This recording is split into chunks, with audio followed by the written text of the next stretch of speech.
First big question I have for you is we know that part 2 is going to mostly take place at the Sekai Taikai. What about the students who don't get to go there? Will it cut back and forth between Barcelona and California? You know, in the middle 5 episodes, we'll spend a lot of time at the Sekai Taikai, but there will be a little bit back home. You'll get to see some home adventures and characters, I guess people have seen, so characters like Anthony and Kenny continue to exist in this middle 5, and we get to see a little bit of a continuation of their story. Okay, I like that. I'm curious to see how many of these you'll answer. Will the Sekai Taikai conclude at the end of part 2, or is it a 2-part storyline? It ends. Oh my, this is killing me right now. Can you give me a little insight into the tournament structure of the Sekai Taikai, especially like compared to the All Valley? Is it the kind of situation where it is ultimately a whole bunch of one-on-one fights where points are given and then the champions fight? It's the way it's structured is it's really the dojos that are competing against each other. So at first it's all the team, the team that's there. They're fighting each other. Sometimes it's individuals, sometimes it's 2-on-2, sometimes it's the whole team versus the whole team, but you're basically fighting for the dojo. And dojos get eliminated along the way, and it's the ones at the very end that make it, through the gauntlet that get to submit their captains into this, final tournament that is going to feel like the All Valley, but on steroids in terms of the point structure and what's allowed. So when Mike is testing them all out and he insists on seeing teamwork, that is going to show up in this tournament where we see more than one competitor fight alongside each other. Exactly. There's definitely new types of competitions that you haven't seen in any tournaments. I like the sound of that. Our notes also tell us a little bit about Sensei Wolf and the Iron Dragons. Can you tease what they're like at all, and maybe where they fall on the Cobra Kai Miagi-Do scale in terms of being ruthless versus being honorable? In the writer's room, before we had the name the Iron Dragons, we just loosely started calling them the Patriots. They were like the dynasty New England Patriots under the Tom Brady, Belichick years, where the idea of this team is just they are larger than life. They are last year's champions. They've won probably the most Sekai Taikai, championships over time. They're based in Hong Kong, but they're an international team.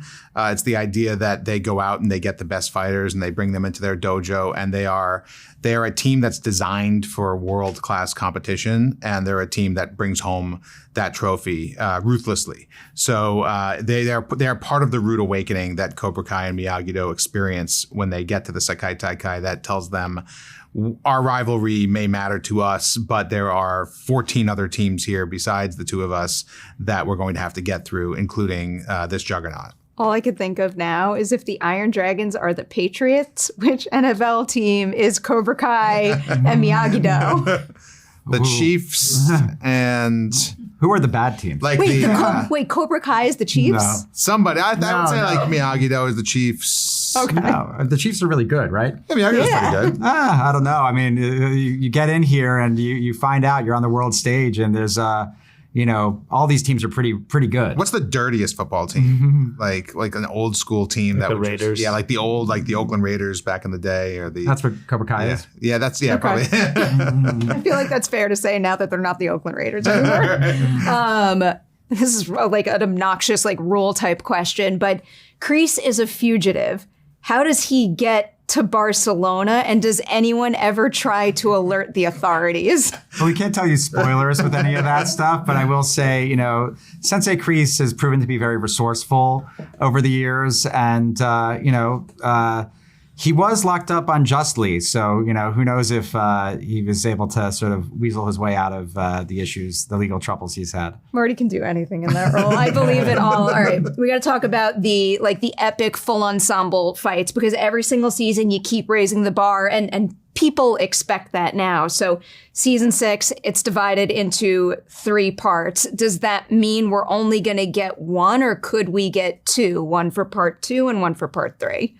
In terms of just an epic all-out brawl, yeah. I think there's the possibility at all times of, chaos and mayhem, being unleashed. And I think, we did our best to try to build off each chunk of 5 so that, episode 5 has the most intense karate, that we've seen up until that season. And then episode 10 of the middle block is going to have this climactic, karate action. And, without giving anything away, I will give a spoiler in the final 5 episodes, there will be karate. Yes. It doesn't just end in the middle block. So, Never would have guessed. You have to watch the middle block to know how things shake out. But, expect some, the biggest fireworks for the last couple episodes. I love how by that structure, the Sam and Tori fight at the end of part 1 gets that designation because it's such a beautiful fight with obviously karate skill set, but also hugely emotional performances too. And I love that combo there. Yeah. How can you tease how those ensemble fights might raise the bar? For folks thinking, how are you going to top the high school one or the fight at the LaRusso house? What are you going to do different that is going to wow people in a new way here? Whew. I mean, yeah, we've had some big ones. It wouldn't be ending the series without us trying to outdo ourselves. And the ensemble fight in this season is something on another level, like you've never seen before. That because all our characters at this point are really good at karate. The last time we had, a real all-out brawl, obviously in season 5, it was, contained mostly in that dojo, and then at Silver's house you had the adults, but you're still in the valley. Now that we've taken this storyline to go internationally, anything could happen. These teases. All right, I'm going to ask for one more tease for all 3 of you. What is your single favorite scene of all of season 6? Ooh, wow. You don't have to give me specifics, but something that people can look forward to at least. I mean,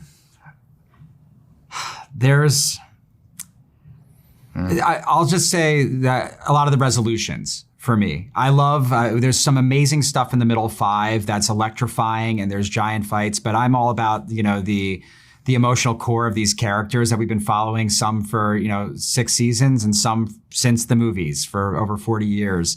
And, for me personally, winding it down and seeing where these characters end up and the way the relationships shake out and, the troubles and the triumphs that the different characters go through. There's way too many favorite scenes to count. I like hearing that. Yeah, there are too many. The first thing that comes to my mind is the last scene. Because it's one of those things that you're like, okay, you have a final scene. What they did in Sopranos, is Daniel going to be at a restaurant and you see, Kreese and Silver walk in and then all of a sudden it goes to black. Don't give away the end. No, but that's one of those things where it's like you're thinking this is it right here. And, you want to go out on a high note. So, who knows what that means. But, that's the one that comes to my mind. I'll take it. We did something a couple of weeks ago that I can't believe we did that nobody knows about. The people who were there, who were in the scene know about it, but we were able to keep it under wraps, and I really still can't believe we did it. It's in the penultimate episode, and I can't wait to talk about it with you. This was a thing that we pitched when we had our meeting with Sony and Netflix at the beginning before we started filming the season, and even before the writer's room. It was just the 3 of us telling the general story. We pitched this idea, and they're like, "That feels big. Like, how are you going to do that? How are you going to do that?" And we're like, and we never backed up. I mean, just they kept, with all the financial tightening that happens in this business with budgetary issues, we just were unwavering about this happening, and we kept saying, "Oh, well, we're doing that." We just kept doubling and tripling down, and they asked us what the alternatives were, and we said, "I guess not airing the season." And we did it, and it's now a thing that happened, and I can't wait for you to see it. These part 2 interviews right now are just absolutely cruel. The teases that I've heard, I'm just bursting at the seams right now.